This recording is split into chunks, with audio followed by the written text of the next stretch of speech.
Hello everyone, am I audible and is the screen visible?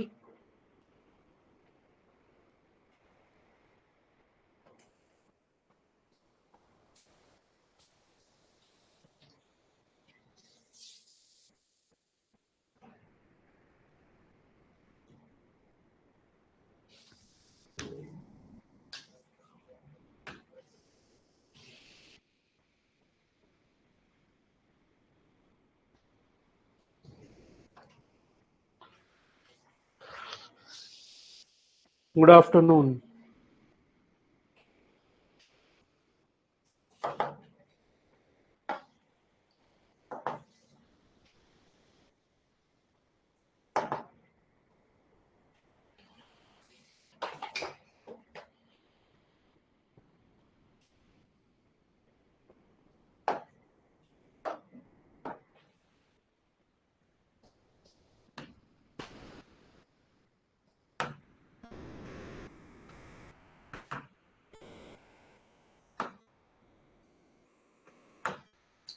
हमने private sphere कर लिया है केस स्टडी, पब्लिक स्फेयर कर लिया है.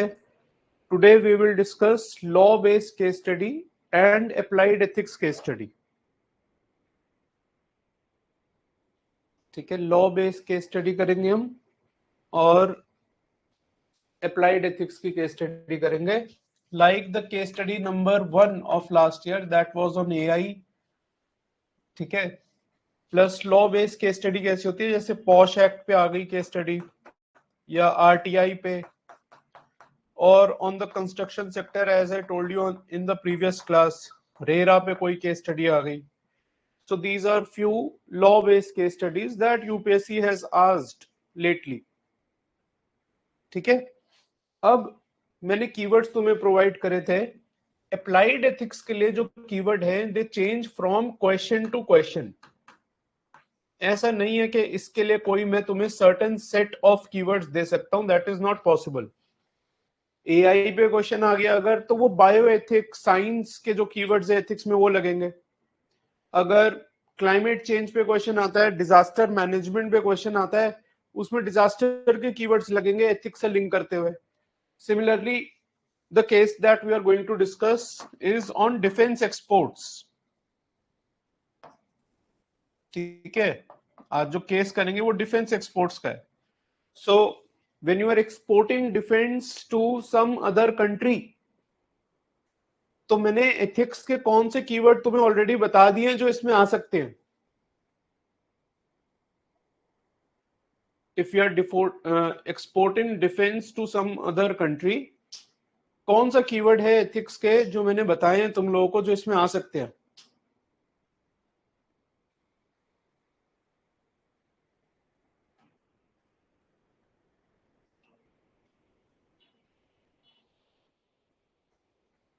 National security, pragmatism, power with responsibility, international ethics, realism, friendly relation. जितने भी इंटरनेशनल रिलेशन के कीवर्ड्स थे वो आ जाएंगे. आईआर के कीवर्ड्स बताए थे मैंने तुम्हें. I had told you 8 keywords of IR. बताओ कौन से थे वो 8 keyword. Tell me those 8 keywords in the chat box. हर कोई लिखेगा, एक या दो नहीं, 1 2 3 4 5 6 7 8 करके लिखो. Provide me 8 keywords in the chat box that I had provided you with respect to IR.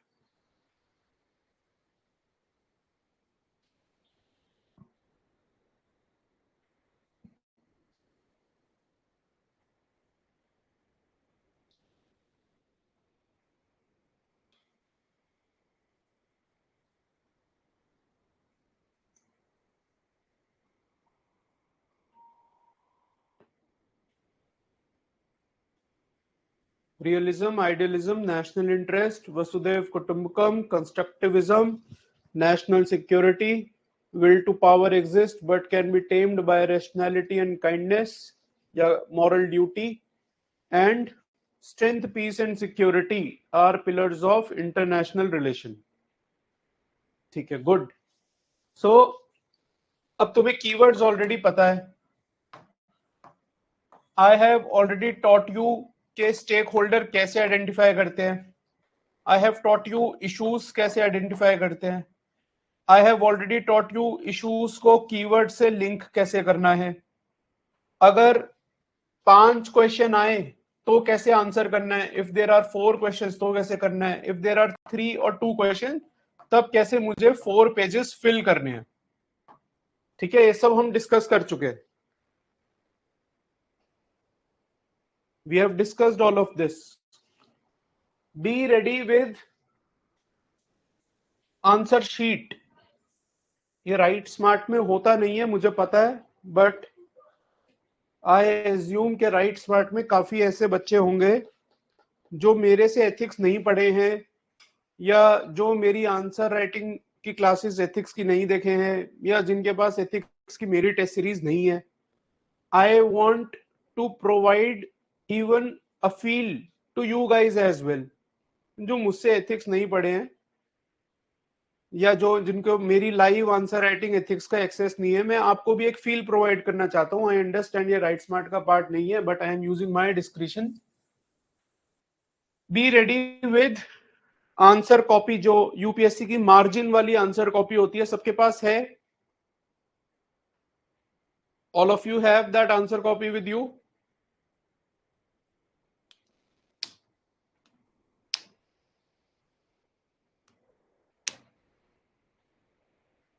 ठीक है.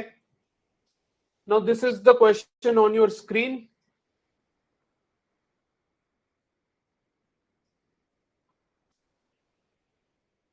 मैं बता चुका हूं कि केस स्टडी को जल्दी खत्म कैसे करना है. आइडियली यूपीएससी में you have 14 minutes to answer the question. You have 14 minutes to answer the question. I am providing you 10 minutes. You have to identify the stakeholders, dilemmas, issues, etc.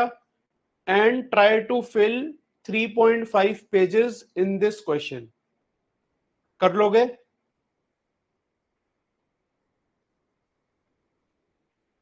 I assume तुम लोग mains लिखने वाले हो. ज्यादातर लोग वही होंगे जो मेंस लिखने वाले हैं 2025 में. तो अभी एटलीस्ट कोई ये बोले तो ना कि नहीं कर पाओगे. एटलीस्ट अटेम्प्ट करो. Treat it as the last case study. के लास्ट केस स्टडी है तुम्हारे पास. लास्ट केस स्टडी में 6 से 7 मिनट बचेंगे बस. मैं तो 10 मिनट दे रहा हूं. स्टार्ट कर रहा हूं मैं टाइमर, और उसके बाद मैं पूरा डिस्कस करूंगा.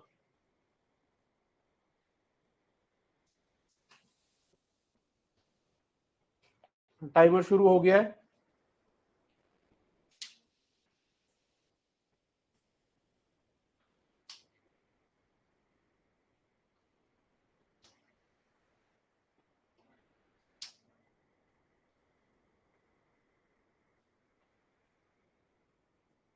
Arvind, I have already talk to the evaluators. अब आगे फर्दर प्रॉब्लम नहीं आनी चाहिए.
Two minutes over. 8 minute left.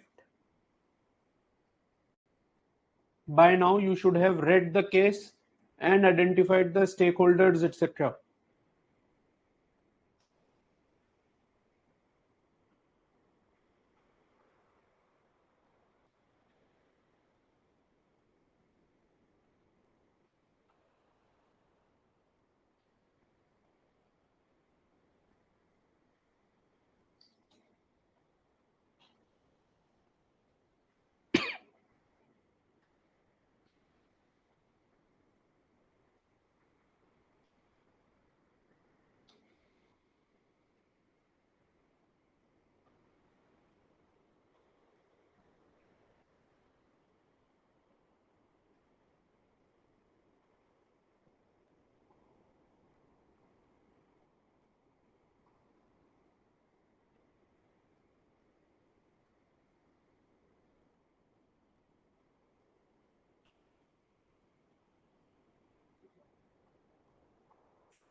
Four minutes over, 6 minutes left, 40% time चला गया है.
Last 2 minutes left.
Last minute.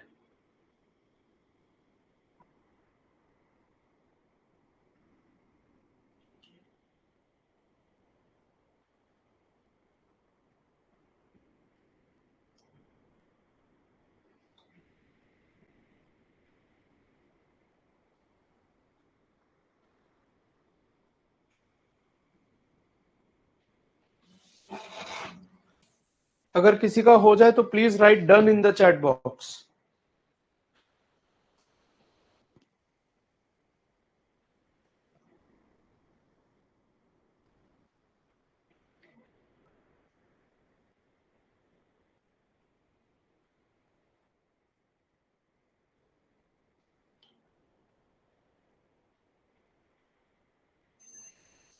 Time is up.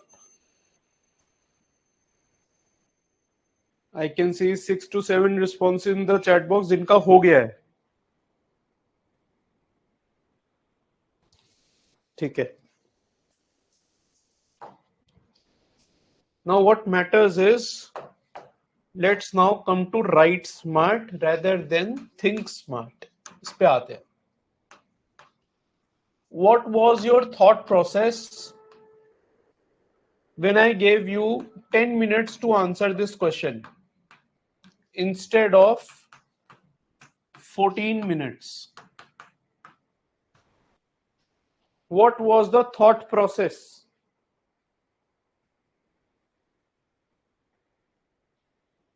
क्या दिमाग में चला तुम्हारे? कुछ चला दिमाग में या बस लिखना चालू कर दिया?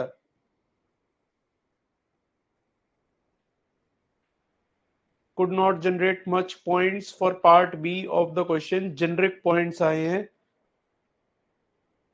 डायग्राम बेस्ड आंसर करा है. फिल स्पेस है. Thought process was to somehow fill pages with decent content and diagrams. Right Janvi? लिखना चालू कर दिया लक्ष्य ने बस. Diagram increase font size. Very good Kanika. Quantity over quality, more diagrams, paper completion, page भर रहा था. ठीक है. सो अगर मैं ये पेपर कर रहा होता, मैं बता दूं आप लोगों को, 4 मेंस दिए, चारों निकले हैं, वो सब साइड की बात है. But in every mains I used to have only 6 to 7 minutes for the last case study. And I am sure जो लोग भी सीक्वेंशली पेपर को अटेम्प्ट करते हैं, that they complete section A first and then they go to case study, they will agree with me कि यही होता है. लास्ट केस स्टडी के लिए ज्यादा से ज्यादा 8-9, उससे ज्यादा हो ही नहीं सकता. I am sure you will agree with me. काफी लोग होंगे जिन्होंने मेंस दिया होगा पहले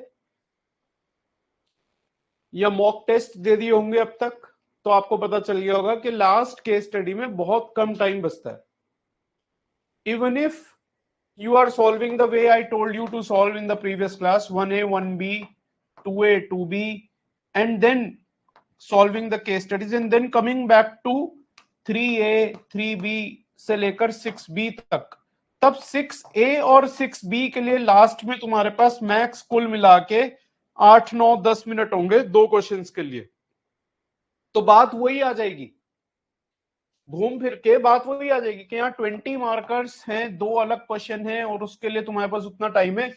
ये केस स्टडी भी 20 मार्क की है, घूम फिर के टाइम उतना ही है, ज्यादा डिफरेंस नहीं बनेगा चाहे तुम सेक्शन ए पहले करो या सेक्शन बी करो। बट मैं ये पहले करने को क्यों कह रहा हूं, so that positive impression set हो जाए एग्जामिनर पे। ठीक है, अब मेरे पास समय बहुत कम है, मुझे पेपर कंप्लीट करना है। आई हैव 4 पेजेस,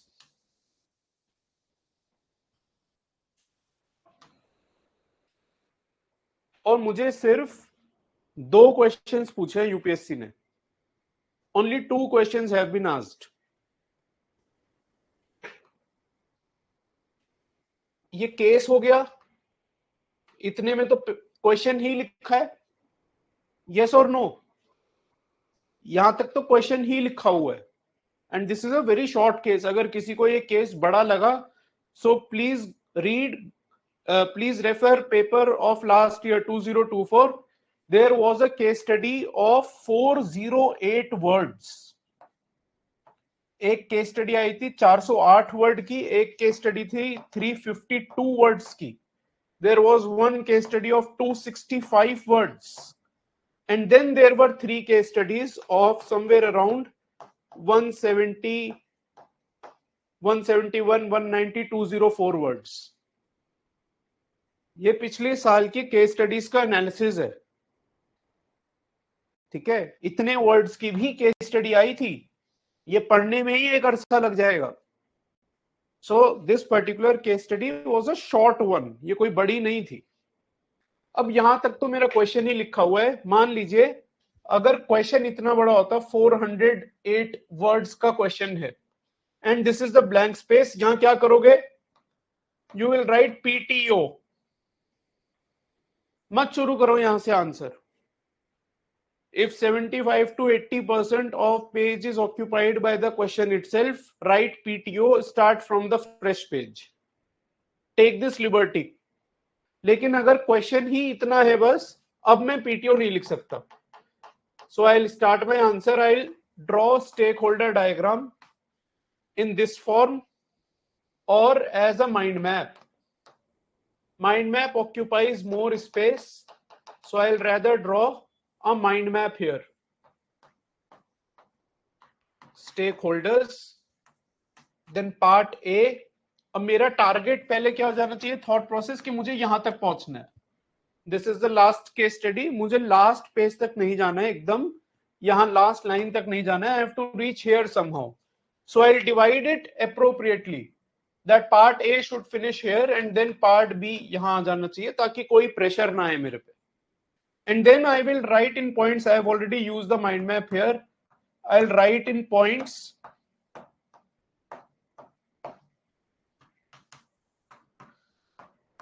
स्पेस बढ़ा दोगे 2 पॉइंट्स के बीच में, पॉइंट का साइज जो है फॉन्ट वो इंक्रीज कर दोगे। ठीक है, स्पेस बढ़ाओगे और फॉन्ट इंक्रीज करोगे। ठीक है, अब मुझे पॉइंट्स बताओ क्या है, क्या पूछा है। As an arms exporter of a responsible nation like India, what are the ethical issues involved in arms trade. This could have been asked as a separate question in itself. As an arms exporter of responsible nation like India, what are the ethical issues involved in arms trade? कि arms trade में issues क्या involve हैं, ये पूछा है। ठीक है, अब मुझे बताओ क्या एथिकल इश्यूज हैं आर्म्स ट्रेड में। And I had told you in previous class, points कैसे बनेंगे। You will make points from case, you will make points from ethics, you will make points that are generic in nature as well. Use these 3 areas now. ये mindset होना चाहिए मेरा तुरंत कि मुझे points यहां से generate करने। Human rights violation, चलो मैं ह्यूमन राइट्स डाल देता हूं इसमें जेनेरिक में, और केस को यूज करो। एथिक्स दिख रहे हो अभी, ठीक है, एथिक्स बहुत लिख रहे हो सब लोग, science without humanity, national interest, realism, just war, sanctity of life, commerce without morality, very good. Ethics बहुत पॉइंट है हमारे पास, ठीक है, मैं डिस्कस भी नहीं कर रहा, एथिक्स के पॉइंट बहुत है, इसको तो यूज करो। अगर तुमने पेपर कंप्लीट भी कर दिया और तुमने अगर केस स्टडी को यूज नहीं करा तो मार्क्स नहीं मिलेंगे। देखो क्या लाइन लिखी है सबसे पहले, रिस्पॉन्सिबल नेशन, क्वेश्चन में ही एक हिंट दिया है तुम्हें, मुझे इस प्रेशर सिचुएशन में भी दिमाग खुला रखना है। तो मेरा पहला पॉइंट बनेगा, India should be aware of the responsibility. हम एक रिस्पॉन्सिबल नेशन है, डेमोक्रेटिक ओपन सोसाइटी है, we should be aware of the responsibility. Awareness of responsibility मैंने कीवर्ड बताया था, उससे एक पॉइंट बन जाएगा, डेमोक्रेसी का एक पॉइंट बन जाएगा कि आर्म्स ट्रेड में ये एथिकल इश्यूज इन्वॉल्व है, ठीक है। अब केस को देखो, केस में क्या लिखा है यहां पे, all indigenous arms manufacturing nations have a very good record of international arms trade. So now the onus will be on me as an arms exporting country to maintain this good record of international arms trade.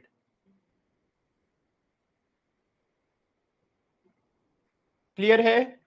Please tell me in the chat box, rather than writing your own points, tell me what I am talking about. एक point case से ये बन गया, second point case से ये बन गया that I have to have good record. देखो केस में ही पॉइंट लिखे हुए थे, और देखो क्या पॉइंट लिखा है केस में, involve in arms trade, financing the development and manufacture of indigenous weapons versus, ये तीसरा पॉइंट हो गया कि डेवलपमेंट वर्सेस या indigenisation of defences versus my own thought process.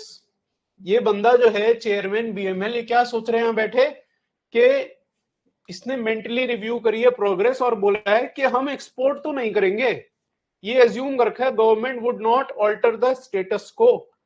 So my personal choice versus the issue of national development, my personal choice versus needs of the government, my personal interest versus national interest, ठीक है, personal interest versus national interest, personal interest versus financing of the development, personal interest versus indigenisation of defences. Enough point आ गए अब case से, मेरे पास at least 3-4 points case से आ गए।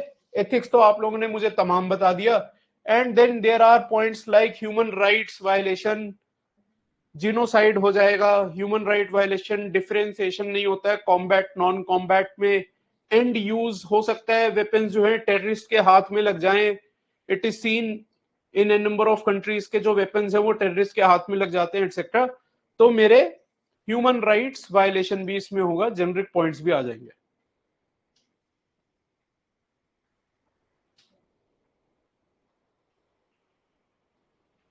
His personal interest is against export, Nandi का केस पढ़ो दोबारा, इज इट क्लियर? अब पॉइंट्स बन गए आराम से।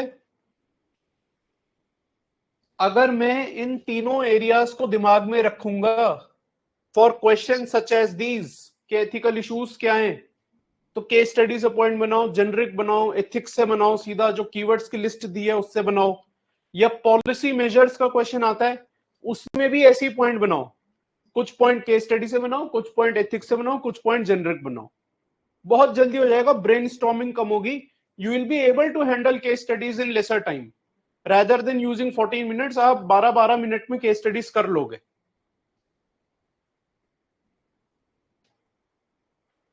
सिर्फ इश्यूज पूछे हैं, what are the ethical issues involve, ऐसा नहीं है कि एक्सप्लेनेशन पूछी है, लिख दोगे, अगर 1-2 पॉइंट को एक्सप्लेन कर दोगे तो कोई गलत भी नहीं है, तो इट इज अपॉन यू सपना। Now next part, list 5 ethical factors. that would influence the decision to sell arms to foreign governments. अब मुझे बताओ सबसे पहले कितने लोगों को पार्ट ए और पार्ट बी सेम लगा? How many of you thought that part A and part B are same?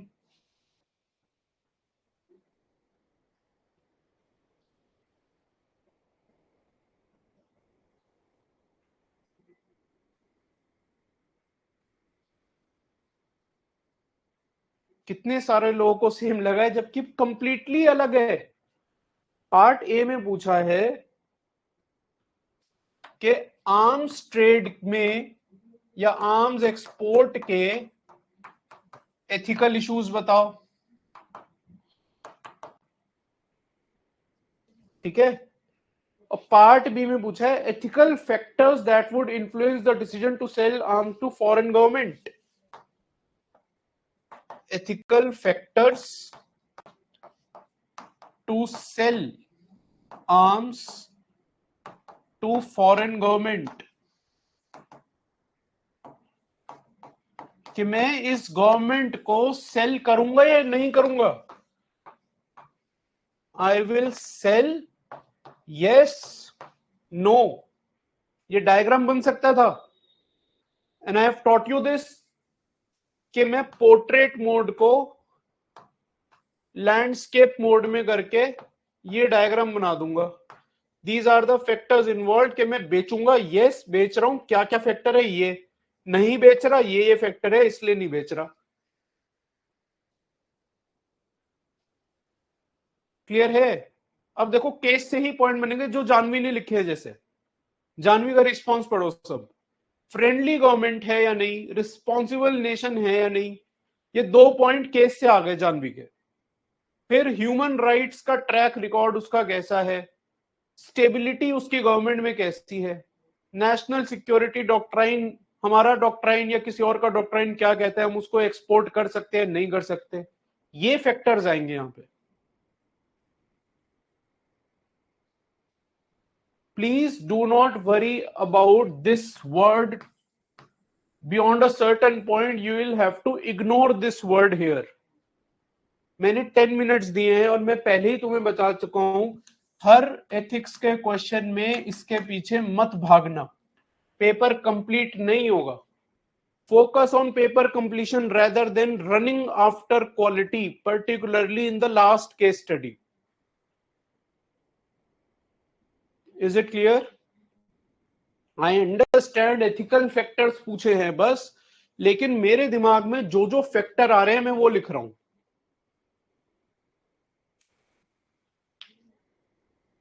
Please tell me in the chat box whether it is clear or not. That is why I had given you this question to be solved in 10 minutes only.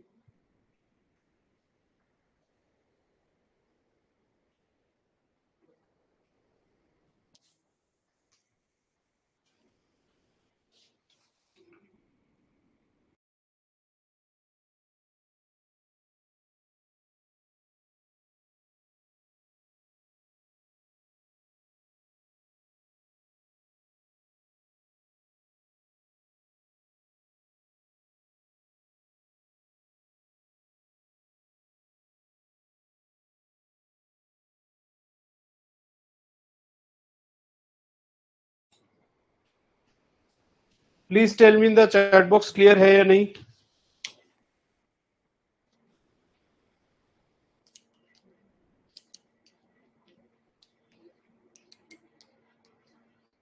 नहीं सभी नहीं पूछा है, options available नहीं लिखेंगे।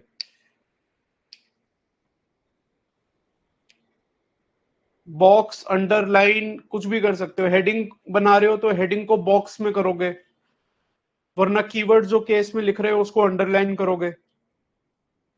Example दे सकते हो, Vijay Lakshmi right, you can give example of nation in second question.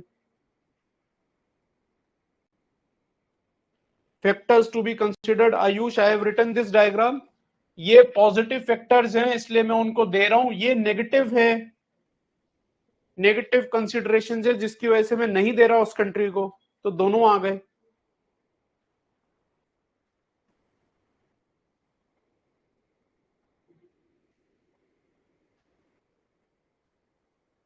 ठीक है, नेक्स्ट क्वेश्चन देखते हैं।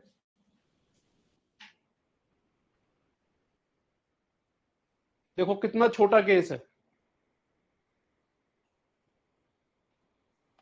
क्वेश्चन भी देखो क्या पूछा है, बस एकदम अप्लाइड एथिक्स का क्वेश्चन है। I M again giving you 10 minutes, I am giving you 10 minutes, ठीक है। मैं शुरुआत कर रहा हूं, शुरू कर रहा हूं टाइमर की मैं। I am giving you 10 minutes, write this answer. लिखना है दोबारा या बस ब्रेनस्टॉर्म करना है, बताओ चैट बॉक्स में, do you want to write या बस ब्रेनस्टॉर्म करना चाहते हो? अगर लिखना चाहते हो राइट लिखो, write in the chat box if you want to write, otherwise write brainstorm. Want to write, ठीक है। I have started the timer, 10 minutes.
Oh, sorry, I was on mute. Sorry.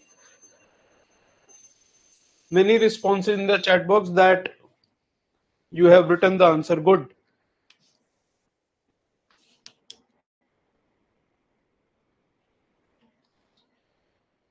ठीक है. Keywords क्या है बताओ मुझे. Tell me four heavy keywords. ये transparency accountability कोई नहीं बोलेगा, वो कीवर्ड नहीं होते. वो जिसने एथिक्स एक बार भी पढ़ा है वो भी दिख देगा. ट्रांसपेरेंसी अकाउंटेबिलिटी कीवर्ड्स बताओ.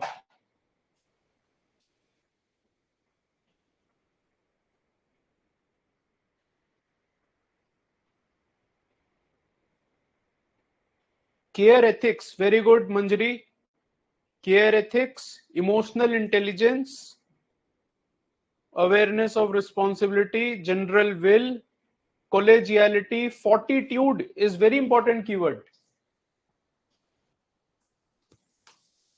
EI, care ethics, fortitude, collegiality. ये बहुत बढ़िया कीवर्ड्स हैं केस के लिए. अच्छा मुझे बताओ अब थॉट प्रोसेस क्या था इस केस स्टडी के लिए. What was the thought process? Whenever I ask you the thought process, what I want to know is, like in the previous case study, we simply mapped it with the keywords that I had given you in case of IR related questions. तो मेरे को बहुत आसान हो गया question लिखना. Similarly, अब ये क्वेश्चन पढ़ते हुए मेरे को I not only have to identify the stakeholders, I have to identify the issues as well and keywords, but I also need to understand कि क्या ये सिलेबस के किसी पर्टिकुलर टॉपिक या टॉपिक से आंसर हो सकता है. क्या सिलेबस के किसी पर्टिकुलर टॉपिक पे बेस्ड है case study.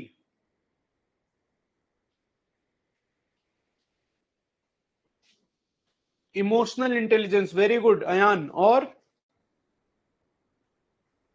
Tolerance, spirit of service. और कौन से टॉपिक पे बेस्ड है सिलेबस के. ईआई तो सबने लिख दिया, एक टॉपिक और है.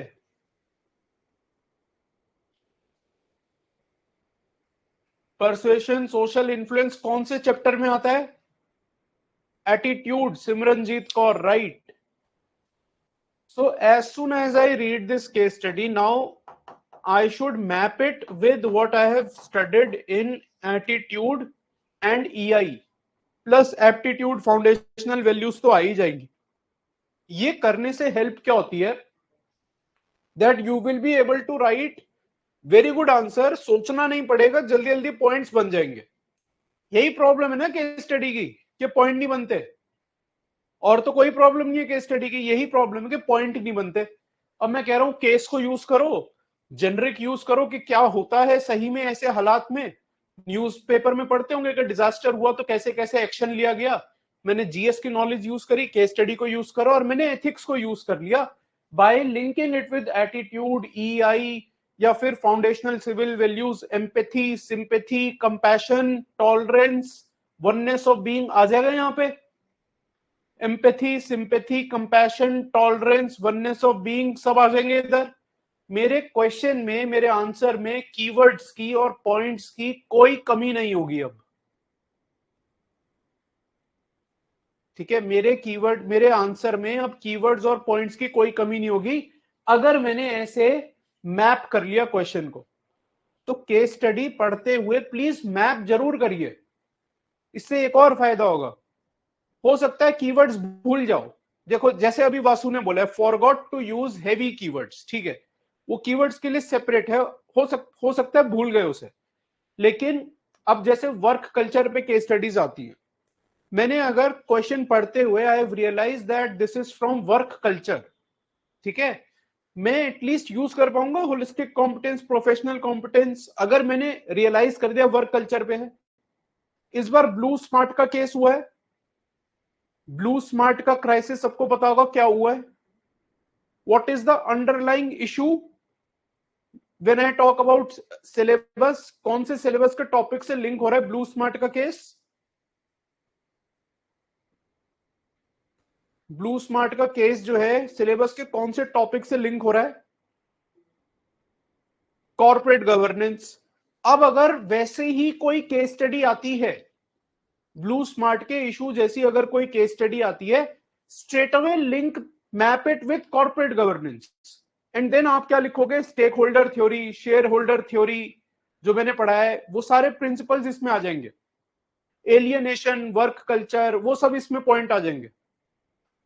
ठीक है, सो मैप करना बहुत जरूरी होता है, केस स्टडी को आइडेंटिफाई करना क्या किसी सिलेबस के टॉपिक से आई है, तो मेरे आंसर फिर अक्रॉस द क्वेश्चंस डिफरेंट भी हो जाएंगे। जो आप लोग बोलते हो कई बार के across the question same keyword आ रहे हैं, सोचना पड़ रहा है डिफरेंट लिखने के लिए, उसका मेन सॉल्यूशन यही है, हर क्वेश्चन किसी ना किसी अलग चैप्टर से बना होता है। मैंने अगर वो चैप्टर आइडेंटिफाई कर लिया और मैंने उसी चैप्टर के पॉइंट्स लिख दिए, कीवर्ड्स लिख दिए, मेरा आंसर बिल्कुल यूनिक बन जाएगा। ठीक है, let us now discuss this case. So you, तो मेरा स्टेक होल्डर आ जाएगा me, head of rescue operations in an area affected by severe natural calamity. तो मैं हेड कर रहा हूं, so I have responsibility which I need to be aware of. thousands of people are rendered homeless, मतलब public interest, they are rendered homeless, deprived of food, drinking water, basic necessities नहीं है। I need to have empathy, sympathy, compassion, responsiveness with them. Rescue work has been disrupted by heavy rainfall and damage to supply routes. इसको हम case में use करेंगे। अभी इसमें issue क्या है कि रेस्क्यू वर्क डिसरप्टेड है, ठीक है, सप्लाई रूट्स जो है वो डैमेज हो गए हैं। The local people are seething with anger, जैसे ही मैंने ये पढ़ा they are seething with anger, तो अब मैं भी गुस्सा नहीं हो सकता? वो लोग गुस्सा हो रहे हैं तो मैं तो गुस्सा नहीं हो सकता, मेरे ऊपर तो एक जिम्मेदारी है। So I need to use EI, empathy. I have to try to change their attitude using emotions, using reason, using persuasion, using influence। ठीक है, ये सब मेरे पॉइंट्स आ जाएंगे अभी। Against the delayed limited rescue operation, when your team reaches the affected area, the people there heckle and even assault some of the team members. Team अलग है, stake holder, ये जो टीम मेंबर जिनको assault करा गया ये अलग है। So I need to take care of them. Trust, social skills, ठीक है, trust, social skills, कोलेजियलिटी।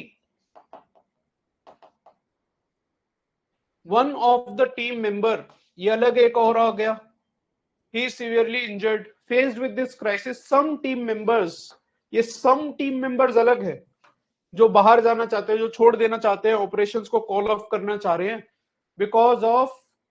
because fearing threat to their life, these are driven by fear of personal consequences. In such trying circumstances, what will be your response? Examine the qualities of public servant which will be required to manage the situation. अब इसमें बताओ, option पूछा है क्या या course of action पूछा है? Whether they have asked you to provide options or course of action.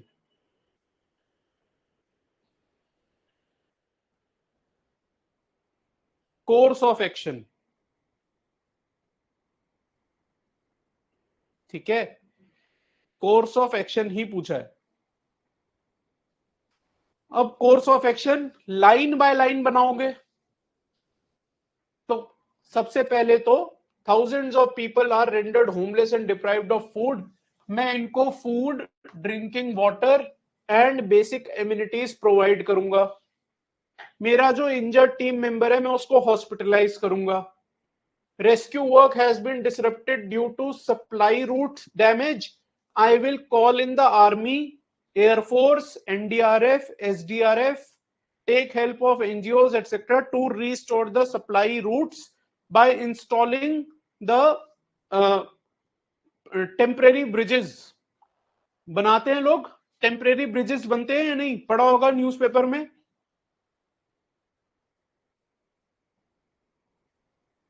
Temporary bridges जो बनते हैं न्यूज़पेपर में पढ़े होंगे।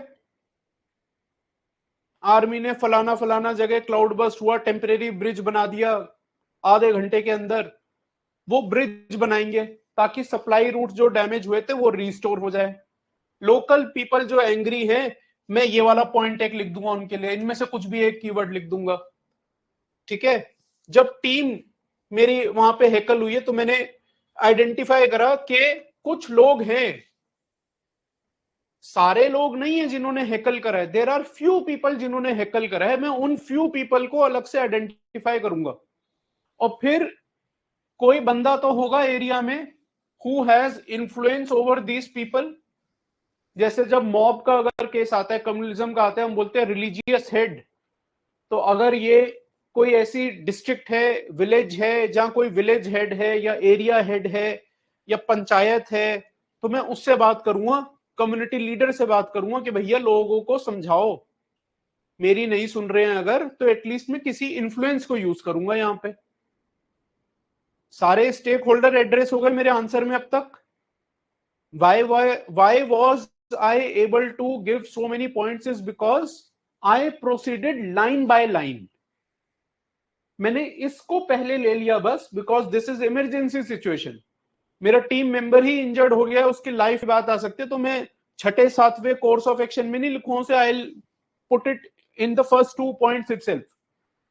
सो I will take care of public interest, interest of my team, then popular interest पूरा हो गया। यहाँ पे जो एंग्री लोग हैं मैंने उनको काम कर दिया, जो अभी भी हैकल कर रहे हैं मैंने उनको सीधा कर दिया, और मैंने आर्मी वगैरह बुला के सप्लाई रूट्स वगैरह उस समय के लिए रिस्टोर कर दी। This is the immediate course of action, immediate course of action है ये। Now it is given that area is affected by severe natural calamity. हो सकता है कि कल को दोबारा ये एरिया इफेक्ट हो जाए। I can even give a long term course of action here. जो एक क्वेश्चन आता है ना यूपीएससी में, policy measures, what are the policy measures that you will take? This is nothing but long term course of action. कि long term में क्या क्या स्टेप्स लोगे, तो मैं लॉन्ग टर्म स्टेप्स दे दूंगा। वो तो तुमने जीएस में पढ़े ही हुए हैं, जीएस 3 में डिजास्टर मैनेजमेंट में डॉक्टर शिविन से तुमने तमाम पढ़े हुए हैं स्टेप्स, उसको डिवाइड कर दिया तुमने, यहां पे लिख दिया। Then examine the qualities of a public servant which will be required to manage the situation. क्या क्वालिटी होनी चाहिए पब्लिक सर्वेंट की, बताओ कैसे बनाओगे? What are the qualities of public servant which will be required to manage the situation? Tell me the qualities. Leadership, teamwork, critical thinking, empathy, responsiveness, communication. Rohit बढ़िया लिखा है। नोलान लिख सकते हो, बहुत बढ़िया। विजय लक्ष्मी ने बोला है सिलेबस अप्रोच यूज करेंगे, चैप्टर वाइज पॉइंट बनाए देंगे। देखो जिसको अगर if you are able to think of 5 to 7 points, 6 to 7 points without much brainstorming, क्योंकि सिंपल क्वेश्चन है, so you do not exactly have to use the approach as such, that is not mandatory. लेकिन आप अगर chapters के term में सोचो तो attitude, make 3 points from this, EI, make 3 points from this, foundational values, make 3 points from this। अगर in terms में सोच लेते तो मेरे अकॉर्डिंग आंसर और जल्दी हो सकता है। अगर इन 3 पॉइंट्स में सोच लो, 3 हेडर्स में सोच लो, maybe you will be able to give a broader answer in lesser time. Possible है। कैसे? मैं बोलूंगा पॉजिटिव एटीट्यूड होना चाहिए। देखो क्या लिखा है मैंने, कुछ भी नहीं लिखा है इसमें, civil servant should have a positive attitude, bracket में लिख दो डेमोक्रेटिक एटीट्यूड। देखो ये मेरा कीवर्ड भी आ गया यहाँ पे पीवाईक्यूज को यूज करके। सिविल सर्वेंट को परसेप्टिव होना चाहिए, ये भी पीवाईक्यू है, एटीट्यूड का ही पीवाईक्यू था। Civil servant should be able to use social influence and persuasion skills, ये भी एटीट्यूड चैप्टर से लाया हूं। Civil servant should be aware of the emotions of not only the team but also of the angry people there. Civil servant should be able to regulate his emotions and emotions of others and empathize not just with the masses but even with the team members. Foundational values, dedication to duty होनी चाहिए civil servant में, compassion driven होना चाहिए action उसका, compassionate action लेगा। एक point और बना दो कोई सा भी वैल्यू से, कॉलेजियलिटी वैल्यू मैंने पढ़ाई है इसमें, उससे एक पॉइंट बना दो। आ गई qualities of public servant. I have only use 3 different chapters, 3 points for each.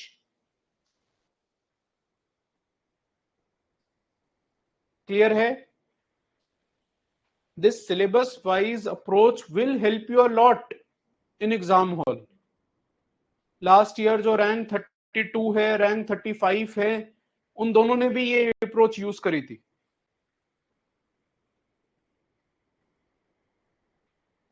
हमारे ही स्टूडेंट थे वो लोग, वो भी ये अप्रोचेस यूज कर आए।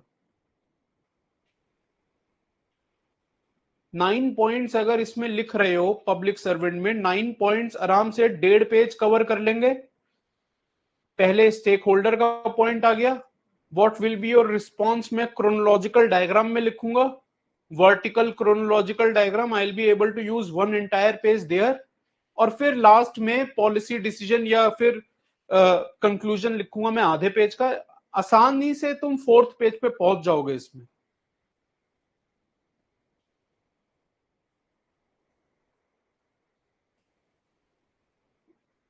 पूछा नहीं है एथिकल इश्यूज इसमें लिखना, it depends on whether you have time or not. Ashish, if you have time, enough time at your disposal, you can also mention ethical issues. अगर टाइम नहीं है तो जो स्टेक होल्डर लिखेंगे और फिर part A and part B and conclusion.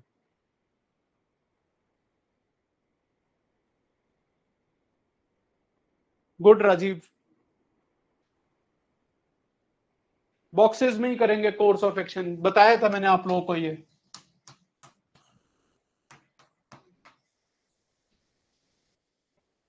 यार UPSC चालाकी कर रहे हैं ना, सिर्फ 2 क्वेश्चन पूछ के, हाँ या ना? यूपीएससी चालाकी कर रहे हैं ना, 2 क्वेश्चन पूछ के। कायदे से एक केस स्टडी में 4 पेज अगर दे रहे हैं, 3 क्वेश्चन तो पूछने चाहिए। तुम भी चालाकी करो भाई उसके साथ, करना पड़ेगा, वरना एक पेज छूट जाएगा या फिर सोचने बैठोगे कि और क्या लिखूं और क्या लिखूं। तो ये सब करना पड़ता है। चलो नेक्स्ट क्वेश्चन देखते हैं।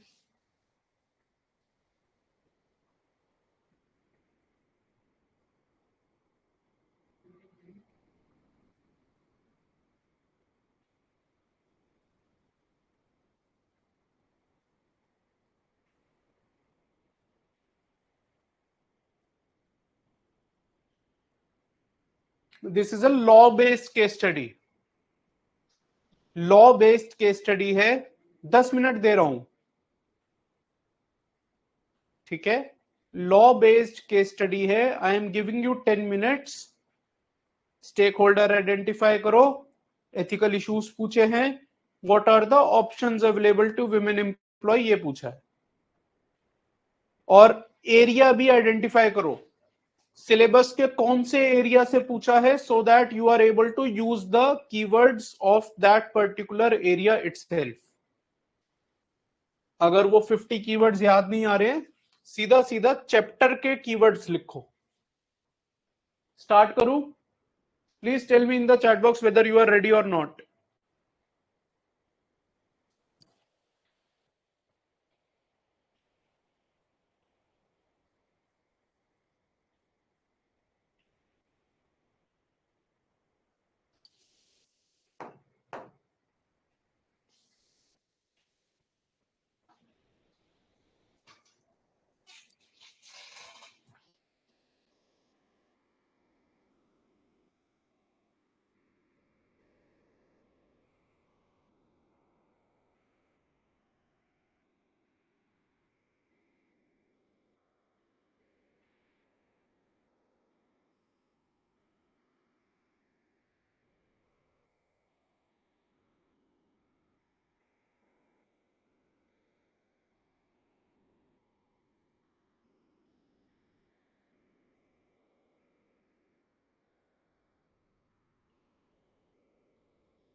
4 minutes left.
Last 2 minutes left. 8 minutes over. 20% time left.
Less than a minute left.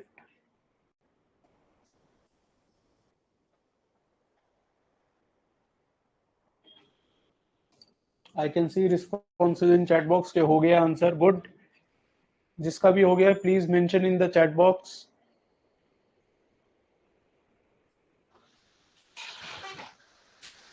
और उसके बाद थॉट प्रोसेस डिस्कस करेंगे. आज थिंक और राइट दोनों हो रहा है. पहले राइट स्मार्ट हो रहा है, फिर थिंक स्मार्ट हो रहा है.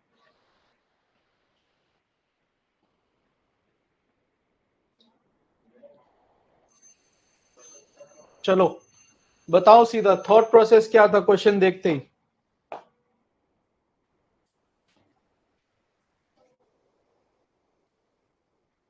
कहां से लिंक करा, कैसे मैप करा, what was the thought process.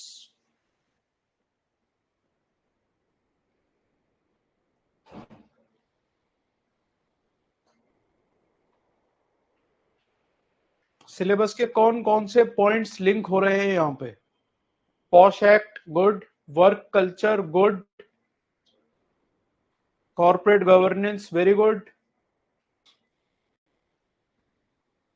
तो पॉश लिख लेता हूं मैं. वर्क कल्चर और एक और क्या बताया था, कॉर्पोरेट गवर्नेंस. ये 3 सिलेबस के टॉपिक आ गए. These are more than enough because these 3 different topics have an number of other keywords. मैं आराम से अब लिख लूंगा. मैंने 3 चैप्टर सोच लिए, plus as soon as I see apparel manufacturing company, तो मुझे पता चल गया प्राइवेट स्फेयर है, and I have provided you 25-26 keywords for private sphere: reputation, credibility, long term gain, short term pain, business ethics, social responsibility, labor value, alienation, holistic competence, professional competence and so on. खूब सारे keywords है हमारे पास लिखने को इस case में, और इन्हीं कीवर्ड से अब मैं इशू बना दूंगा, identify the ethical issues involve in the case. So मेरे पास कीवर्ड से इशू बन सकते हैं और मैं केस से भी इशू बना दूंगा. अब केस पढ़ते हैं और फिर देखते हैं केस से कैसे इशू बन रहे हैं. This is our first stakeholder, the company. Large number of women employees. एक तो एम्प्लॉय हो गए स्टेक होल्डर और एक हो गया विमेन एम्प्लॉइज. ठीक है. Was losing sales. Sales lose कर रहा था, मतलब sustainability. I have taught you this word private sphere में. Due to various factors the company hired a reputed marketing executive who increase the volumes of sale within a short span of time. मतलब professional competence है, skills है. However, some unconfirmed reports came up regarding his indulgence in sexual harassment at workplace. ये पढ़ते ही दिमाग में kick होगा posh act. Posh act के कुछ टर्म्स बताओ मुझे चैट बॉक्स में. Internal complaints committee, local complaints committee, और ये तो सबको पता है, ये तो हर कोई लिखेगा. ये 2 कीवर्ड्स अगर तुमने लिख दिए, कोई तीर नहीं मारा है. Let me be very honest with you, if you have written these 2 keywords, कोई तीर नहीं मारा है, कोई पहाड़ नहीं टूटा है. और कुछ कीवर्ड्स बताओ. पॉश एक्ट में और क्या लिखा है?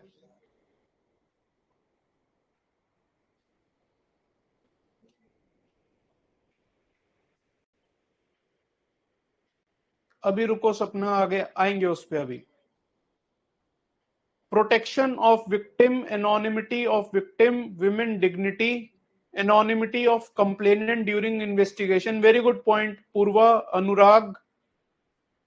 तो विक्टिम के लिए एनोनिमिटी एंड प्रोटेक्शन, ये एक पॉइंट आ जाएगा मेरा केस में. किसी ना किसी तरह से मैं लिखूंगा ये पॉइंट केस में. और पढ़ लो पॉश एक्ट. नहीं पढ़े हो अब तक तो पॉश एक्ट पढ़ लीजिए. मैंने आपको लास्ट क्लास में भी बोला था. I had told you in last class as well. POSH, RERA, child labour, ये कुछ एक्ट्स हैं. लैंड एक्विजिशन एक्ट, जिसपे यूपीएससी ने केस स्टडीज पूछी है, एटलीस्ट ये एक्ट्स पढ़ लीजिए. आरटीआई जरूर पढ़ लेना इस बार. I am telling you again and again, RTI जरूर पढ़कर जाना. ठीक है. So sexual harassment at workplace से पॉश एक्ट आ जाएगा. After some time a women employee launched a formal complaint. अभी क्या लिखा था? अनकंफर्म्ड है रिपोर्ट, बट 2 लाइन बाद ही आ गया कि फॉर्मल कंप्लेंट एक वुमेन एम्प्लॉय ने लॉन्च कर दी है. So that line, that word unconfirmed report now does not matter, क्योंकि अब फॉर्मल कंप्लेंट फाइल हो गई है. किसको? मैनेजमेंट को, against the marketing executive about sexually harassing her faced with the company's indifference. क्या कीवर्ड आएगा यहां? Company is indifferent towards the complaint filed by the lady. मतलब means versus ends, social responsibility, business ethics, undermining the long-term gains for the short-term pain that the company might face, risking its credibility, risking its reputation, etc. In not taking cognizance of her grievances, she launched an FIR with the police. Realizing the sensitivity and gravity of the situation, the company called the women to negotiate personal consequences hefty sum of money to withdraw the complaint and FIR, and also give in writing that the marketing executive is not involved in the case. ठीक है, bribe दे रहे हैं उसे, nexus establish कर रहे हैं, collusive corruption करने की बात कर रहे हैं, ले दे के सेटल कर लेते हैं, वो सिंपल सी लैंग्वेज है। नेक्सस और करप्शन वगैरह कर रहे हैं अपनी इंटेग्रिटी को ताक पे रख के। Identify the ethical issues involve. हो गए एथिकल इश्यूज? किसी को कोई doubt with respect to the ethical issues involve in the case?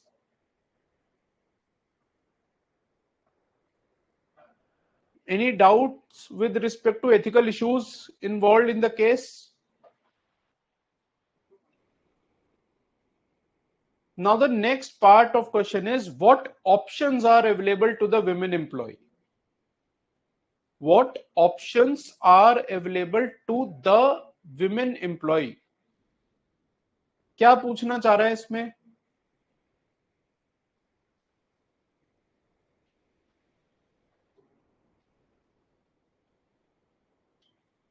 Ethical issues आपको कम से कम 8-9 लिखने पड़ेंगे, and you have to explain every issue in 2 lines. Then only you will be able to occupy the required amount of pages. 2 he question है, options पूछे हैं। क्या merit demerit पूछा है? नहीं पूछा है। But will it help if I write only the options without mentioning the merit and demerit? That is waste of time. तो इनडायरेक्टली आपसे ऑप्शन भी पूछा है, प्लस मेरिट एंड डीमेरिट भी देने हैं। ठीक है, you have to provide the options, you have to provide the merits and demerits. दूसरा, कॉम्प्रिहेंशन भी कर सकते हो इसका, कि सीधा कोर्स ऑफ एक्शन लिख दो।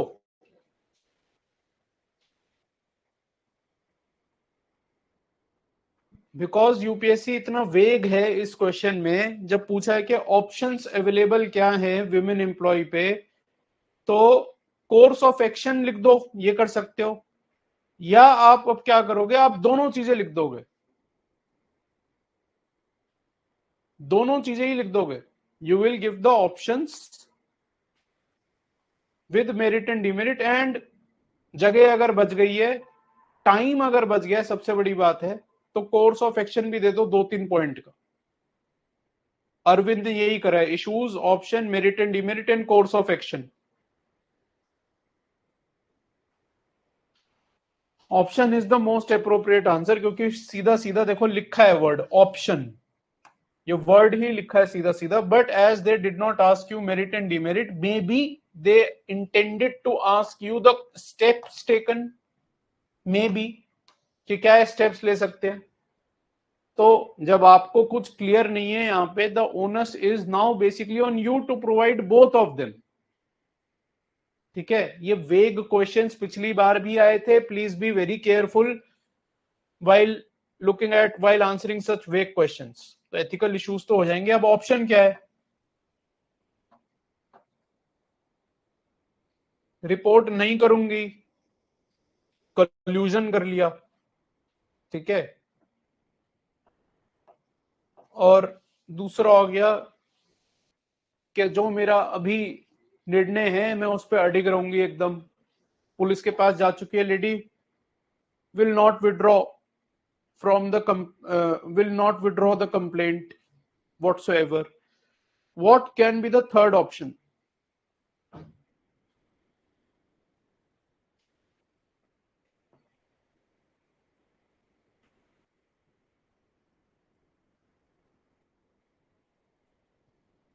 What can be the third option? Case किस चीज पे है, कौन से एक्ट पे है?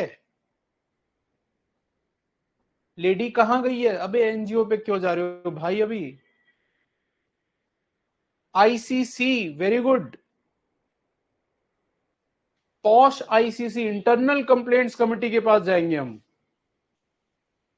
तो मेरा थर्ड ऑप्शन जो होगा, अभी यहां पे तो क्या है, मैंने कंप्लेंट विड्रॉ कर ली, मैंने कंप्लेन अभी किसको करी है? पुलिस को, तो यहां इसकी बात हो रही है। लेकिन बेस्ट तरीका इसमें क्या होता है कि पहले इंटरनल कंप्लेंट्स कमेटी के पास तुम गए, तुमने और विमेन कोलीग्स जो हैं तुम्हारे, उनसे बात करी। ऐसे केसेस में लॉजिकल है कि यही होता है ऐसे केसेस में कि not only one particular employee is targeted और victim, there are others as well. Unfortunately होता है ऐसा कि अगर वो उसका नेचर ऐसा है यहाँ पे जो मेल मेंबर है, तो वो उसने बाकी लोगों को भी परेशान करा होगा कभी ना कभी, हो सकता है they have not come forward because of fear, because may be of societal stigma जो अटैच कर देती है सोसाइटी, मे बी उस वजह से वो सामने नहीं आई है। लेकिन हो सकता है और भी हो, क्योंकि क्या लिखा है? अनकन्फर्म्ड रिपोर्ट्स, तो कहीं और से भी रिपोर्ट आई है, रिपोर्ट्स। ठीक है, तो मैं और लोगों से बात करूंगी, इंटरनल कंप्लेंट्स कमिटी पे अप्रोच करेंगे जो पॉश एक्ट में बनी है, और फिर इंटरनल कंप्लेंट्स कमिटी जो है वो मैटर को टेक फॉरवर्ड करेगी। ये 3 ऑप्शंस हो जाएंगे इसमें। Is it clear?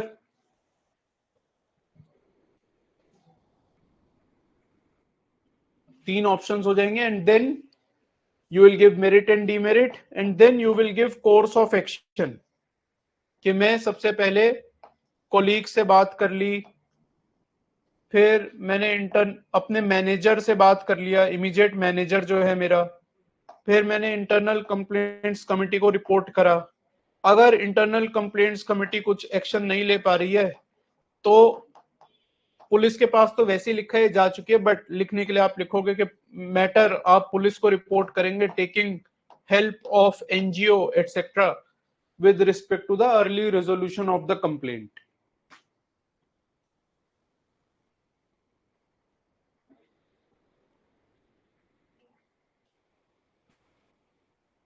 नहीं, that is not equivalent to ICC. ICC, LCC अलग बॉडीज हैं, वो स्टैट्यूटरी बॉडीज हैं जो इस एक्ट में बनी है। Police completely different stakeholder है।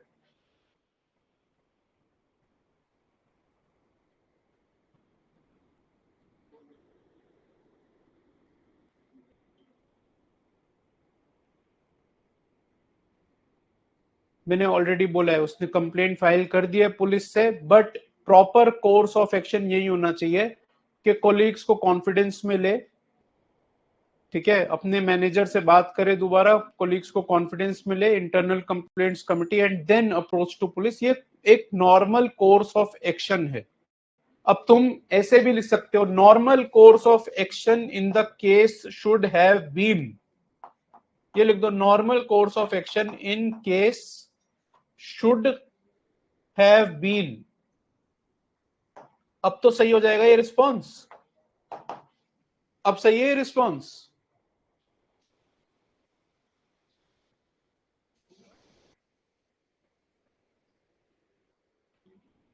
Management is not ICC. ICC गठित होती है पॉश एक्ट में। प्लीज पॉश एक्ट पढ़ लीजिए सब।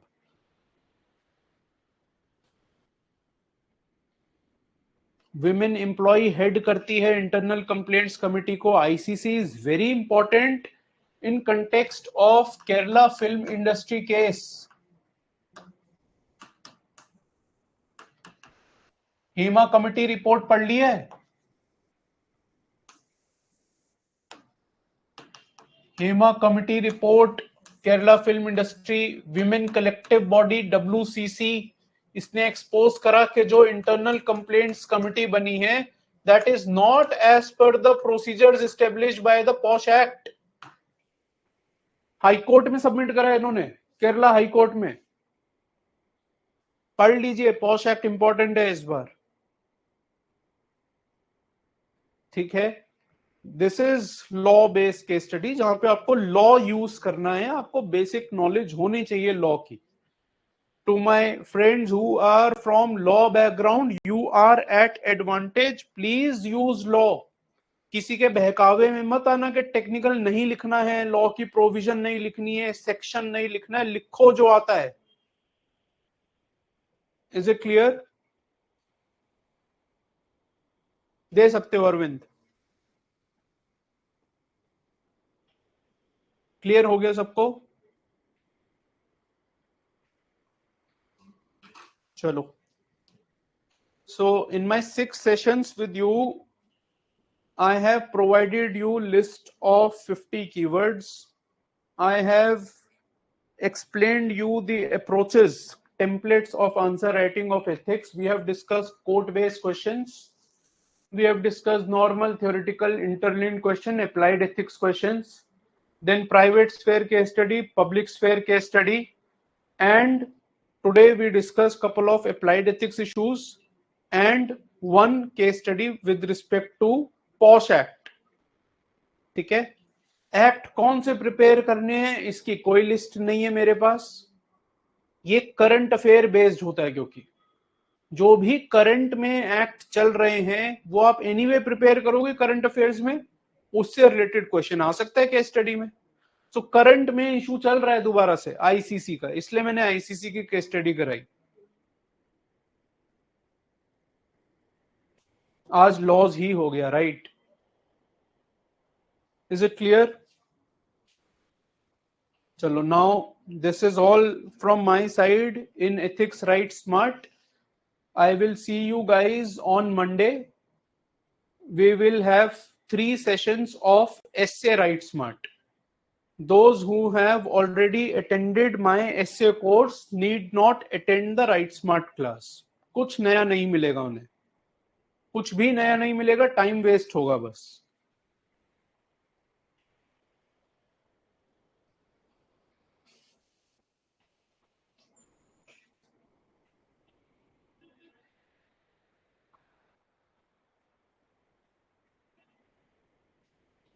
मैंने बता दिया सपना, अगर एसए की क्लास कर ली है तो राइट स्मार्ट मत करिएगा एसए का।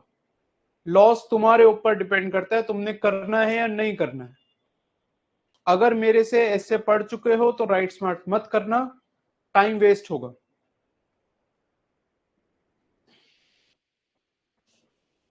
वो जब अटेंड करोगे ऋतिक तब पता चलेगा तुम्हें, मैं नहीं बोल सकता कि तुम्हारे लिए इनफ होगा या नहीं। There are only 3 classes of write smart essay. Module में 10 क्लासेस हैं and module is with my essay test series. My essay test series and my ethics test series are different from the mains test series. Class is over from my side.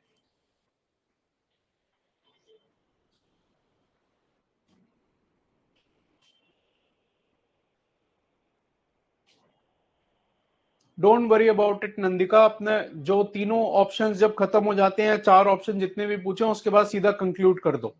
Don't worry about it. अभी कहां जीती है Tesla, अभी बहुत time है। England has conceded 500 runs thrice in the baseball era. Do you know the result of those 3 matches? Under Brendan McCullum and under Ben Stokes, England has conceded 500 runs in a test match thrice. ठीक है, more than 500 runs. They won all the 3 matches. ये मैंने कल क्रिक info पे पढ़ा था। वो तीनों मैच जीत गए थे 500 रन देने के बाद भी। तो भैया अभी बहुत कुछ बाकी है मैच में होना, देखा जाएगा कि क्या होता है। चलो ठीक है, मंडे को मिलेंगे। Take care, bye.